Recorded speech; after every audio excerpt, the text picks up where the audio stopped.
Hey, this is Jasmine. Have you ever wanted to know what is the latest and greatest of businesses, entrepreneurs, musicians, and artists around the world? Have you ever wondered, why did they make that choice, where they're going, and how can I support them? Well, you come to the right place. If you haven't heard already, I have some amazing guests all the way from Africa and as close as Texas, where I live. Check out Noise Zion podcast on Spreaker, Spotify, Apple, iHeart, and 30 plus other platforms. Today's guest is Alicia Lyons. She is a mom support coach. She shares her journey in becoming a better person as well as a better mom. She went through a divorce and lost everything and is proud of what has risen from the ashes to build a stronger foundation built on self-love and not codependency. Alicia also has her own podcast called Imperfect Momming and also wrote a book to help moms overcome guilt they carry around. Please give a warm welcome to ever-blessed Alicia Lyons. Hello. Hi, how are you? Pretty good. How are you today? Doing well. Well, thank you so much for joining me. Just briefly, you were talking about your journey. A couple of questions that I have, because I know that you had stated that in your guest form, you identified that you and your son had just came out of, to me personally, has affected me, because that's exactly what I kind of came through.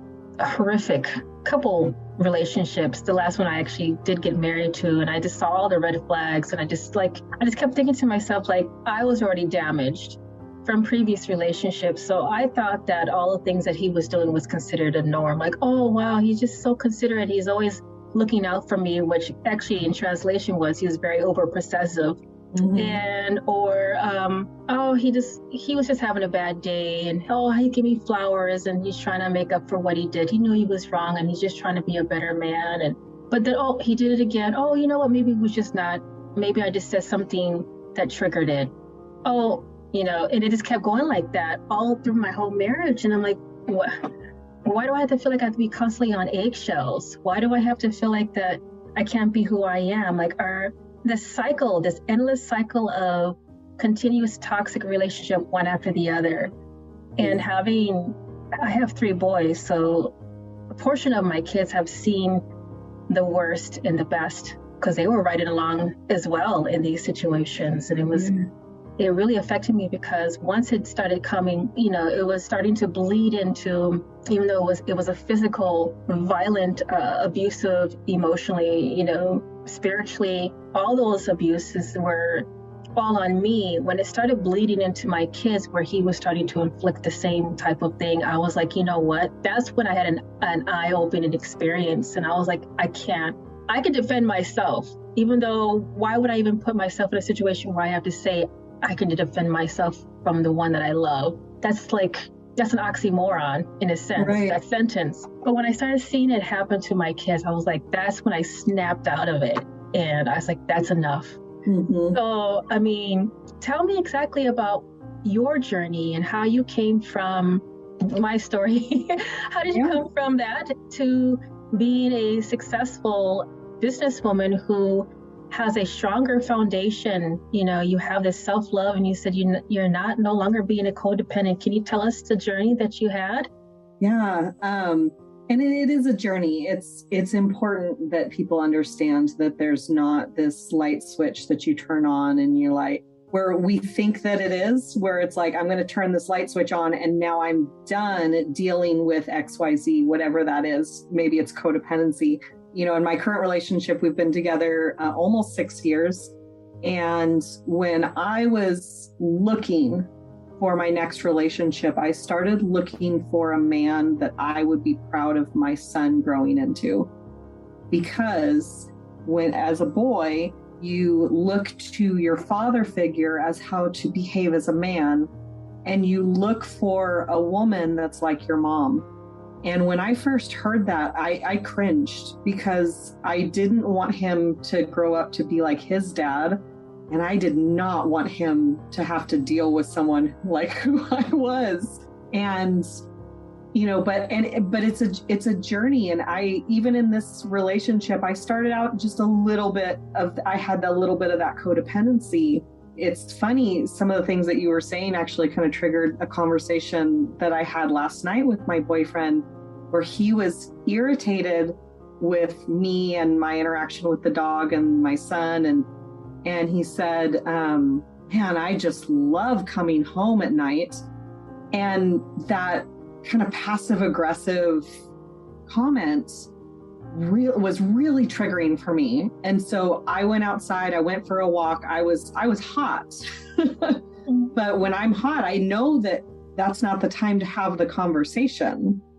Right. And so I went out and I went for a walk. I'm committed to getting 6,000 steps a day until I do that consistently. And then I'm going to increase it. But,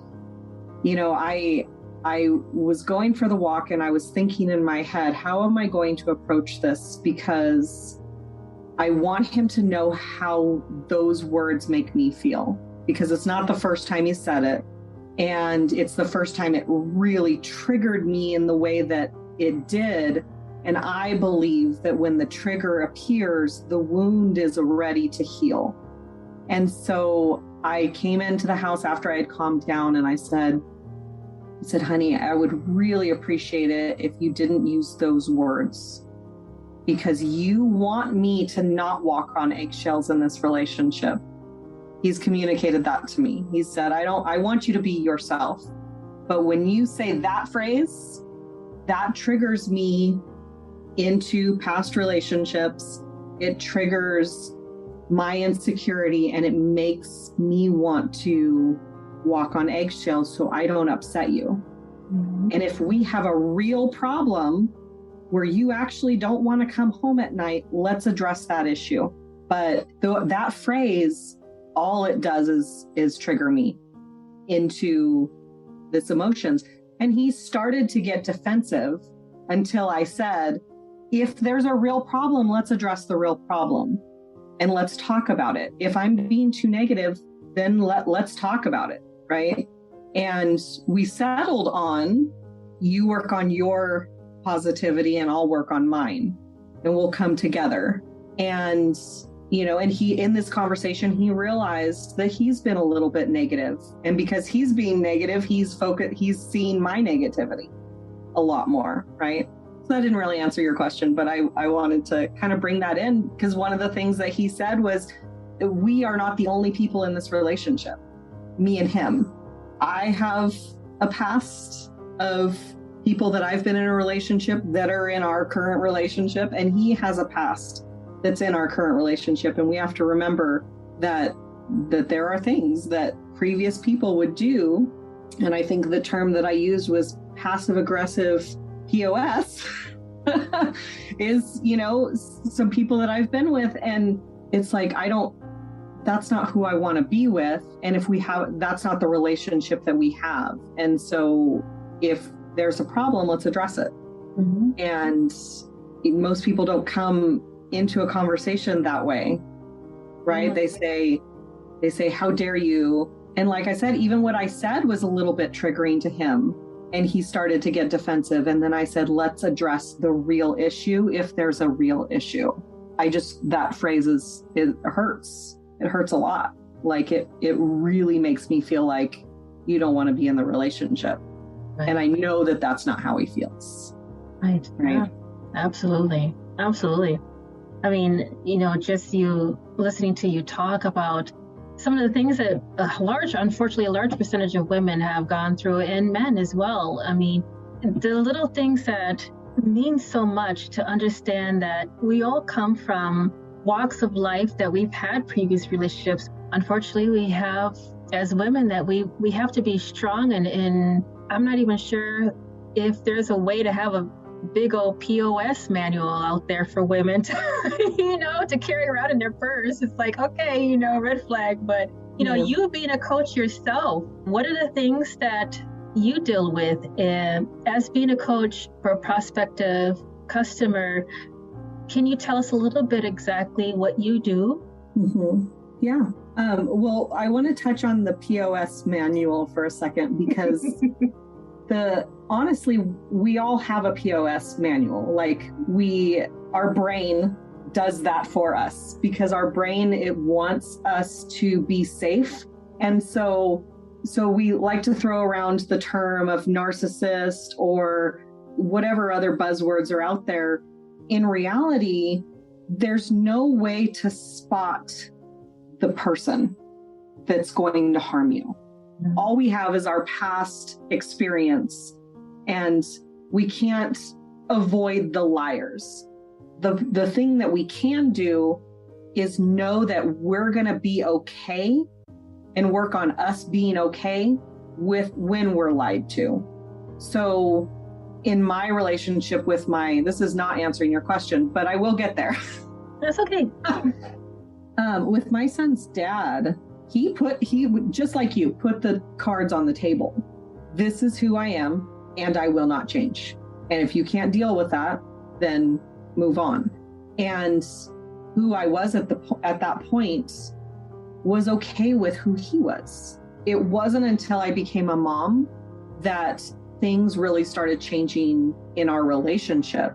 And then I wasn't okay with the things that were changing in our relationship. You know, I have theories about what happens in the relationship, but I don't know. And so I wouldn't say it like it's a fact, but there are things that I think happens.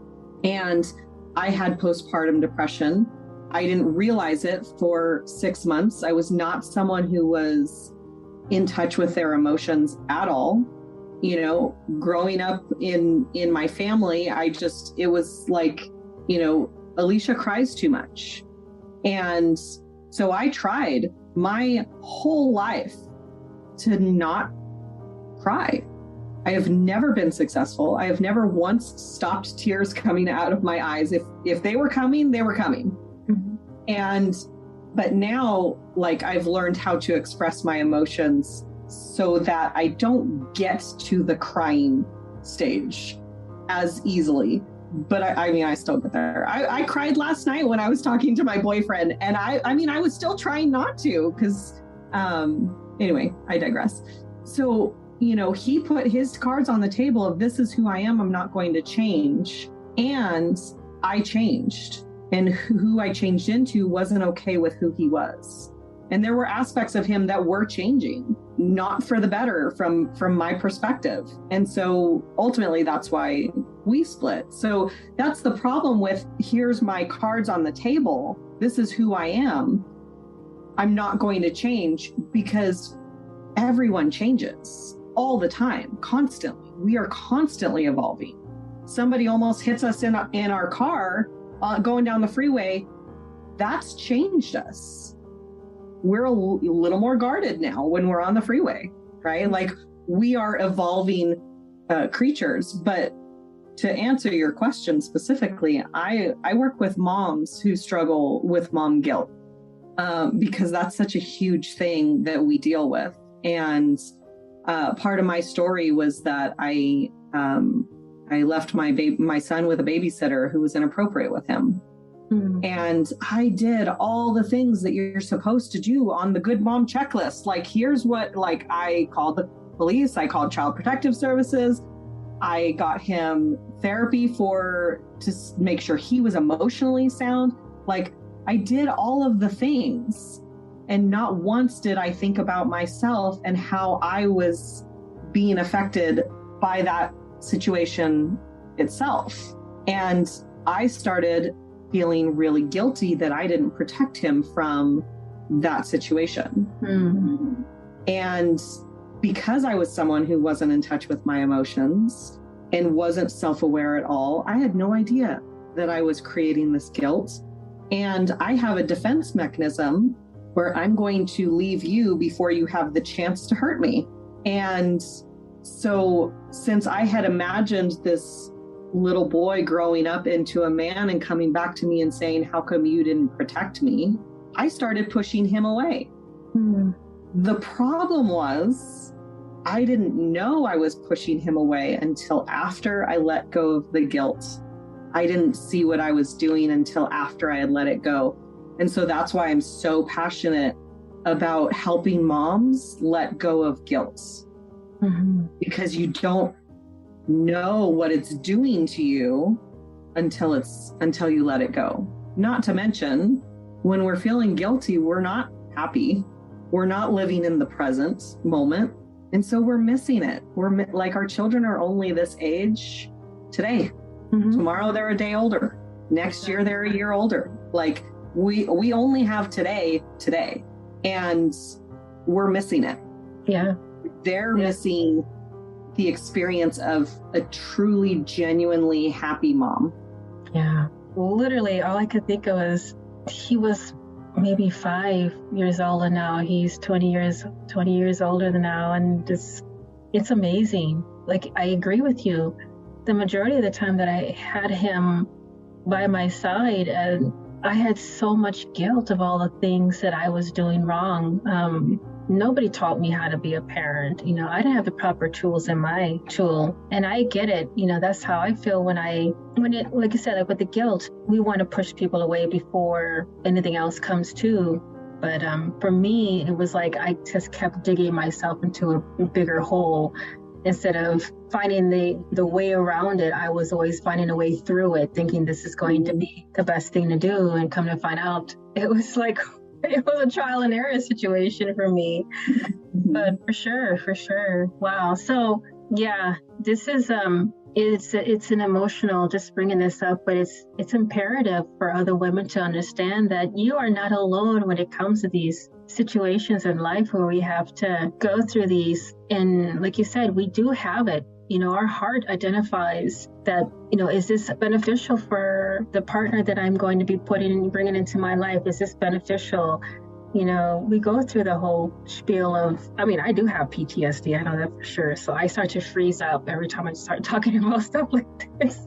I hear you. To take care of someone else, you must take care of yourself. It's easier said than done. Yeah, that's for sure. Yeah, I had a guest on my podcast, Imperfect Momming, because ultimately we're all imperfect. Like, there is no perfect mom, and really trying to be perfect kind of sucks the joy out of parenting.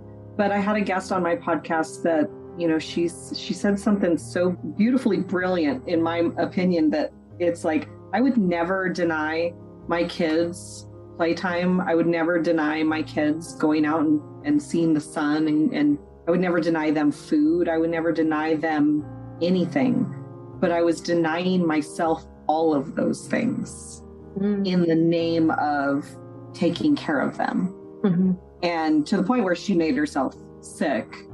And I believe she's writing a book about it. But it's like, that's what we do. I think that the self-care issue is really a deep issue. And I can't say this for all people, but I will say it for myself. We take care of the things that are important to us.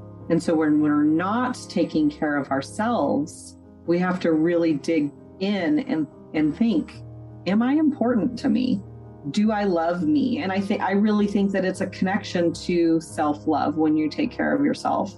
And I've been on this path, and that's the only reason that I would say anything remotely close to that. But I've been on this path of self-love and taking care of myself. You know, that's why I've committed to the 6,000 steps. And that's why I've gone into this, you know, weight loss program, because, you know, I want my health to be optimized, because I have things that I want to do in my life. Having 50 pounds excess on my body is sucking the energy out of me. You know, like, it's so funny. I just got the Samsung watch. I'll give a little commercial for it. But I just got this watch, and it tells you about your sleep and how deeply you're sleeping. And it tells you the importance of the deep sleep, the REM cycle, and all these things. And I'm literally finding out that I have about 25 minutes of deep sleep a night. And mostly it's because I snore. And my girlfriend has been telling me forever to go do a sleep study and get one of those, you know, CPAP machines, because it literally takes years off of your life not sleeping properly. Mm-hmm. And she probably told me this 2 years ago, and I'm like, whatever. I don't want to wear a CPAP machine at night because it's ugly, and I don't want my boyfriend to not love me because it's ugly. And when I had this conversation with her 2 days ago, she's like, seriously, you need to go. And I was like, you know what? I think I do, because I'm seeing the proof on the watch that I'm not sleeping deeply, and it's shaving years off my life. I don't want years shaved off my life, you know? And so I had the conversation with my boyfriend. I said, I think I'm going to get one of those CPAP machines, and I hope you don't think that I'm ugly or stop loving me, but I'm getting one. And he's like, are you kidding? I'll sleep better because you won't snore as much. Yeah, you're right. It's well, the thing about it is too, I was overweight and I lost about 105 pounds. So I knew that was putting a damper on my sleeping habits. But yeah, I mean, you'll just be a hot-looking Darth Vader, you know, for your. Just he wakes up next to you. So. Love it. Yeah, absolutely. But I wanted also I know because we have just a broad of your story and your journey, and I wanted to ask just a couple more questions just to get to know you. Do you remember the moment when the light switch went on and you went, yeah, that's it, in regards to your life or career? For me, the catalyst of change, oh gosh, there's been a lot. I guess it depends on when I left my son's dad. I found an email that indicated his intentions to step out on the marriage. And I don't know if it was a conscious thought at that point where I didn't want my son growing up to be in a marriage where he saw that as an example. Mm-hmm. And so I left, and during that period of time, I call it I was in the pit of despair. For anyone that's a Princess Bride fan, I was in this pit of despair. And at one point, I even said to the same friend that I just mentioned, I said, I don't want to be a mom anymore. And I think we hung up the phone after that. And then she called me back and she said, I have a friend that's willing to adopt your son if you really don't want to be a mom anymore. Oh my. And it, like, she kind of put my money where my mouth was, right? Mm-hmm. Like, she made me like really genuinely think. And what I realized was that I needed a break. Mm. And so at that point I called my son's dad's grandma and I said, would you like him for a week? And that was all I needed at that point, was a week break every 3 months or so. And I was more aware of, okay, this is what it feels like when I need a break. I became a life coach because I wanted help in my direct sales business. When I had left my husband, I was in the top 2% of the company. I was driving a free car. I was like, all of the things that I was proud of was that I was in the top 2% of the company, and I was driving this free car, and I was not only was I a wife, but I was a military wife. And I had this beautiful 1-year-old boy. Like, those are all the things that I was proud of at that time. And within 6 months, I was no longer in the top 2% of the company. I no longer had my car. I was no longer a wife or military wife. And I felt like an awful mom. And so I went from, like, I had all of these external things that I was proud of, and I lost every single one of them in this short amount of time. And so I described that as that's the rock bottom. That was this pit that I was in. The beautiful thing about the pit is that when you hit this rock bottom, there's no place but up. If you choose, you can stay in the pit for as long as you want, but there's no place to go but up from there. And so I wanted to get back into this top 2% of the company. And I was trying, in my head, I was trying as hard as I possibly could. And so I hired a life coach to help me in my business. And the funny thing is, I think that to this day, I've probably talked about that business like 3 times in a coaching call. I was healing, like all of these things, I was healing myself. Or all of these coaching calls, I was healing all of these things, because regardless of the degree of what somebody else thinks of your situation, anything that you're going through that is not what you wanted is a trauma. And so we classify these things like child abuse as a trauma, but we don't classify like getting a C on our test and disappointing our parents as a trauma, but it is, so I had all these traumas in my life that I was healing. And I've always been kind of drawn to this personal development. Like when I was in therapy, I wanted to be a therapist, but that seems like a lot of school. And so I didn't want to do it. Yeah.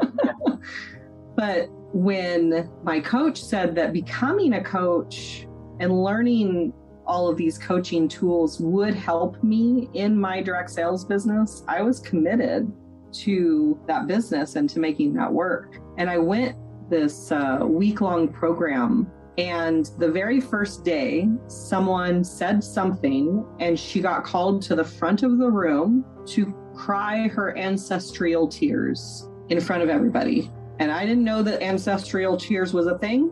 I didn't know what she said to make him call her up in front of the room, but I wasn't going to make that mistake. And I did not talk for 3 days because I didn't want that to happen. Like, that was terrifying. And so I was so super in my head, and I was like, I don't like the traumas that people have gone through who are sitting in this room. I don't compare. Like, nothing I've gone through compares to what these people in this room are going through. I don't deserve to be here. Like, it just lit up every insecurity.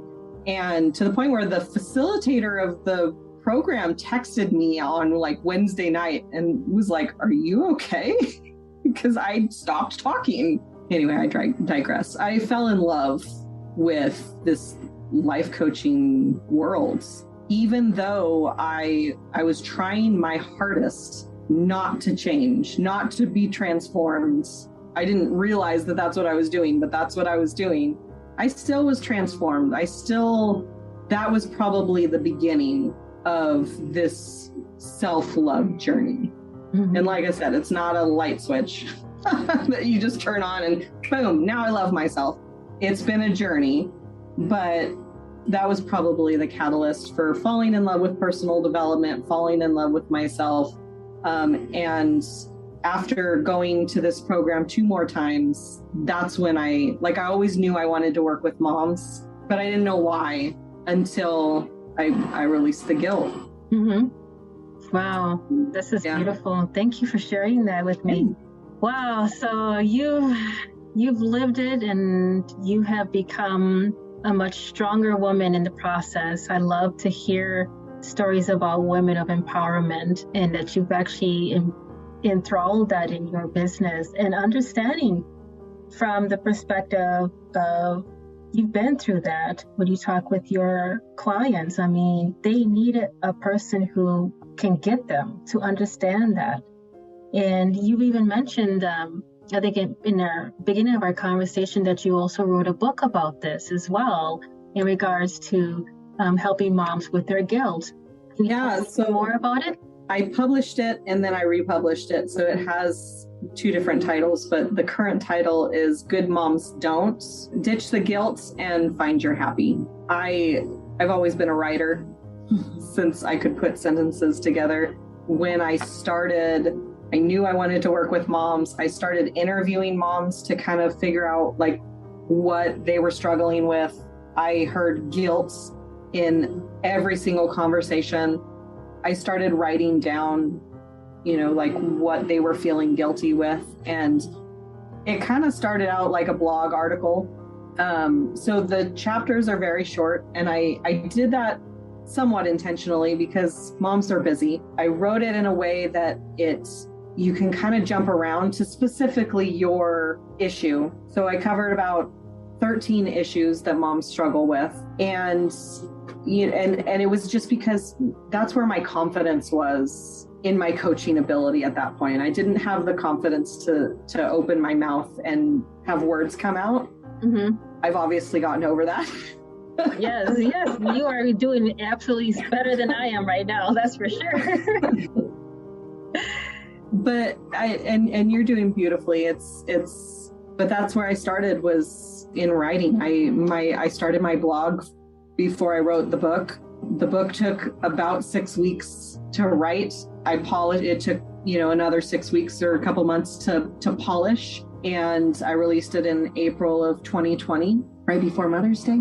Yeah. I re-released it in 2021. I created a new cover, a new subtitle, and the book is pretty much the same. I might have tweaked a word here or there, but the inside is pretty much the same, just because the cover in the beginning was really showing the pain of guilt. And the cover now is really the releasing of the guilt. Oh, wow. I loved the cover the first time, but I love it so much more now. So wow. Yeah, that's beautiful.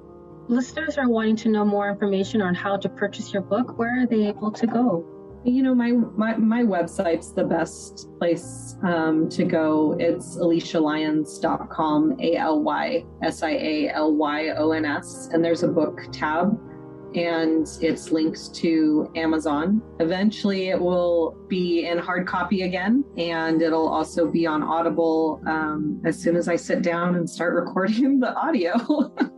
Yeah, that's awesome. Because me being a voiceover artist, I've done a couple of recordings for audiobook. But yeah, definitely let me know when all of that goes down in regards to, the Audible side. And I would love to share that. But I have actually, because you did mention that you have a son, and I wanted to ask you, using one word, how would you describe your family? It is hard. I know, 42 different words came to my mind, but my family's fun. We just have fun. Mm-hmm. Every once in a while, I'm the wet blanket. Like last night, it 100% depends on my mood. I have this pillow. I love to cross stitch. And my projects take anywhere from 6 months to a year to complete, depending on how much time I'm spending on the project. And so I cross stitched to this friends and family welcome pattern, and I turned it into a pillow. And we have a puppy who likes to chew things. Oh no! And so every time he gets near the pillow, I get crazy. I get very upset. And so that was the catalyst for the fight, was that I started to say, hey, can you pick up the pillow before the dog bites it? And while I was in the middle of the sentence, the dog started biting it. And so the sentence kind of sounded like, can you guys pick up the pillow before the dog bites it? I've done it so many times.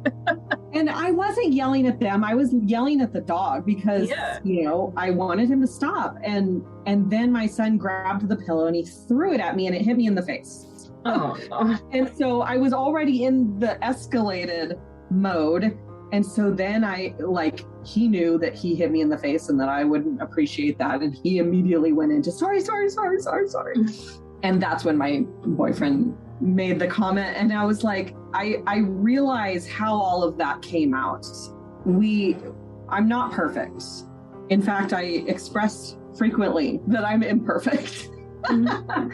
And it's not about perfection, it's about progress. And I think, especially as a mom, saying to your kid, I'm sorry I messed up, is probably the most impactful, powerful thing that you can do for them, because you're teaching them how to behave through your actions. They're watching the show. They're not listening to the lecture. Mm-hmm. So if you're telling your kid, apologize to so-and-so for doing XYZ, but you don't ever apologize for doing the exact same thing, now you seem hypocritical in their eyes, right? It's like, well, why do I have to do it? You're not doing it. And, but it's funny to me, he'll snap at me the same way that I snap at him, because he's watching the show. He's learning from me how to behave. But when I don't react to him in that way, where like he's giving me an attitude and my response is, why are you talking to me like that? I actually get more information. Number one, the first thing he does is apologizes for talking to me that way. And then he'll explain why he's using that tone, because that's what I do to him. And so a lot of times parents will probably repeat what their parents did and say, don't you talk to me that way. But when you do that, you're shutting them down and you get zero information and you've taught them nothing. Right. But when you say, hey, how come you're talking to me like that? My son's response was, I'm in a bad mood.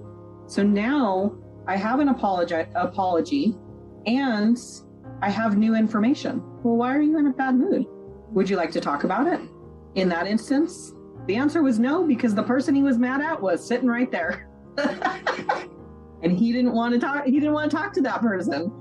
Later, I was able to come back to him and I saw the interaction happen. I understood why he was upset, but I got to talk to him about it afterwards instead of just shutting down that emotion.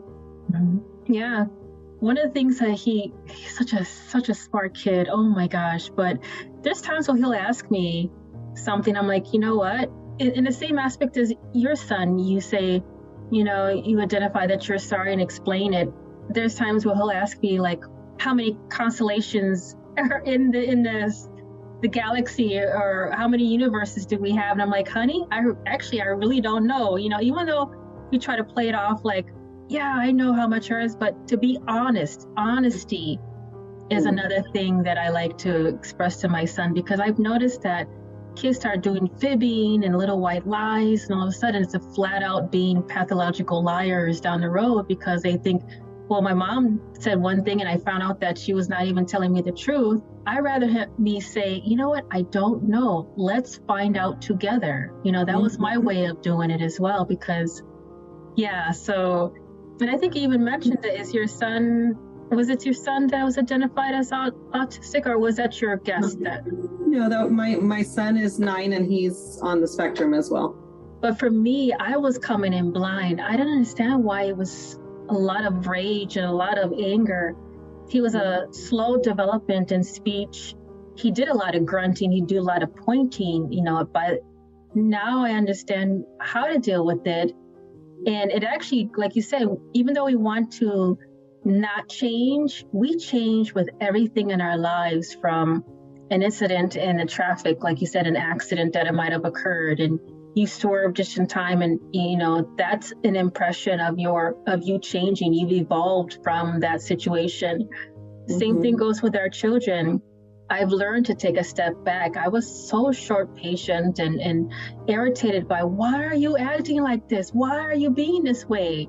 And come to find out that I had to step back and observe him, because I was just so like rush, get it done. Why is it taking you so, you know, forever for you to understand this, to do this, to speak in long sentences? But I think he was 5 years old when he finally started saying like actual sentences and communicating, because everything was a grunt and a point, like bird and rock. And I'm like, you know, and I was just so impatient with that. And he taught me patience, even though I've had a lot of patience. It's just like, there was just a different category of that, you know, unconditional, just like you said. I think it's important for parents to understand the purpose of a diagnosis. For me, the purpose of the diagnosis was to help me understand what his experience of the world. And it's not so much it's not a handicap where like he's different because of this. It's like, it's just understanding that there are things that the brain has autism deals with. And it's the overstimulation, right? It's the like you said, sensory disorder. It's like, okay, I'm overstimulated right now. And giving him the tools, like, when you feel like this, honey, like, let me know and we'll turn the TV down. But that's his biggest thing at this point, for the most part, that I'm aware of, is the sounds too loud. If it's too loud, it really bugs him. Mm-hmm. He's kind of getting over that because we've been exposing him to louder sounds. But, it's information. Mm-hmm. And it's how you use that information that can be good or bad. Yeah. If you use it to coddle him, because my son is on the spectrum, so he can't do this and he can't do this and he can't do this, that's the problem with the label. Mm-hmm. But when it's, my son has autism, so we're going to tweak it this way and we're going to do it a little bit different over here, and we're going to use this to help you understand it better. Now it's a tool instead of a detriment. Right. Instead of There's my 2 cents on it. No, I completely agree. And I mean, coming from the other side of it, I'm thankful that they did identify his disorder. But on the flip side, he's now identified as a problem child in aspects.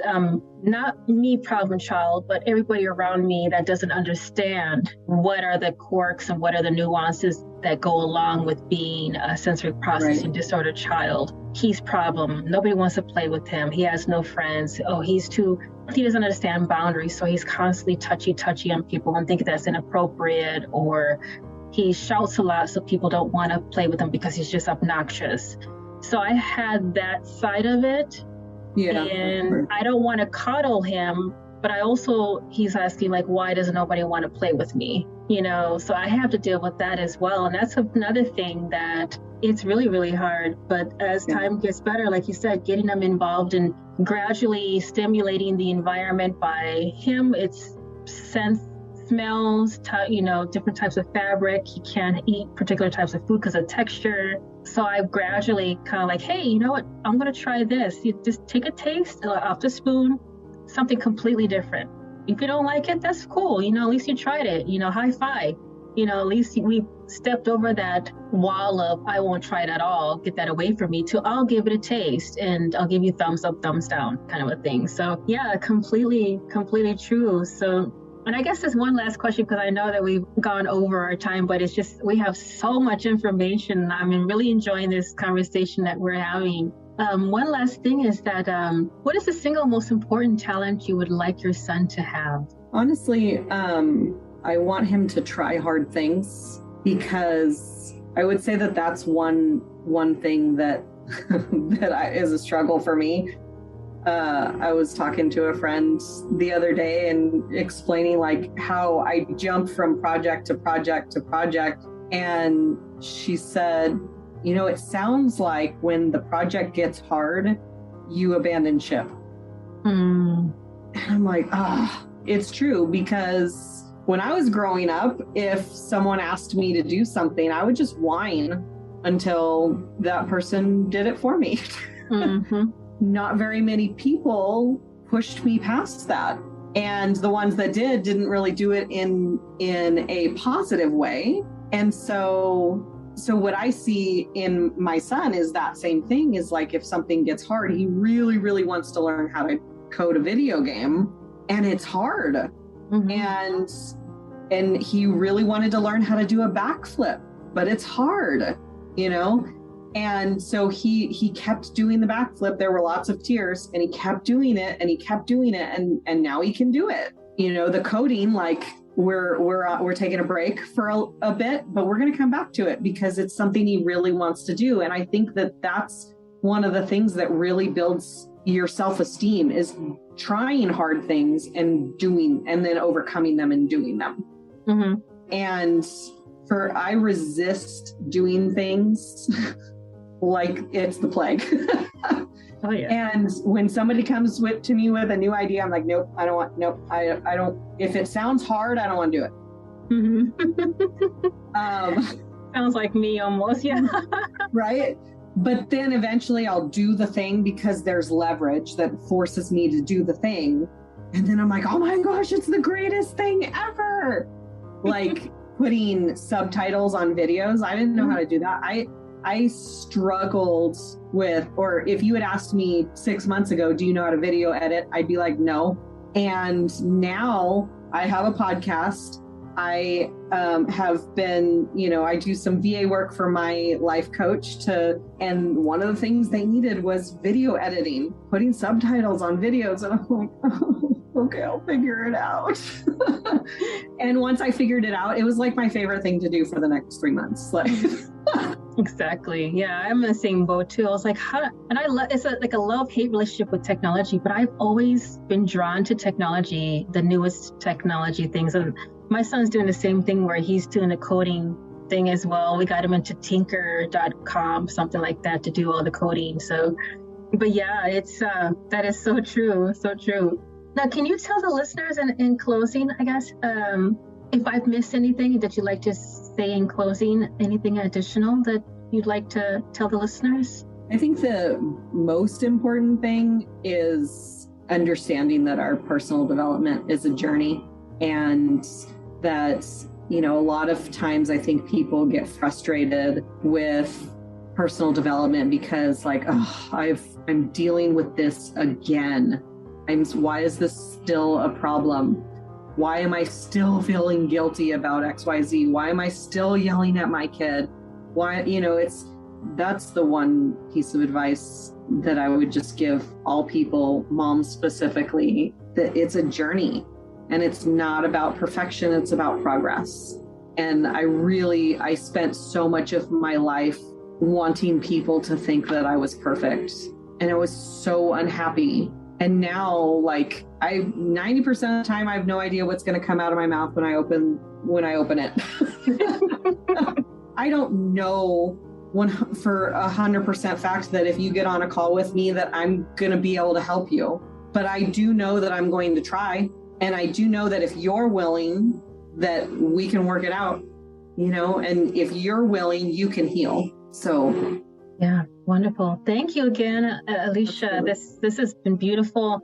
It's been an honor to speak with you, and I am so grateful to have you as my guest.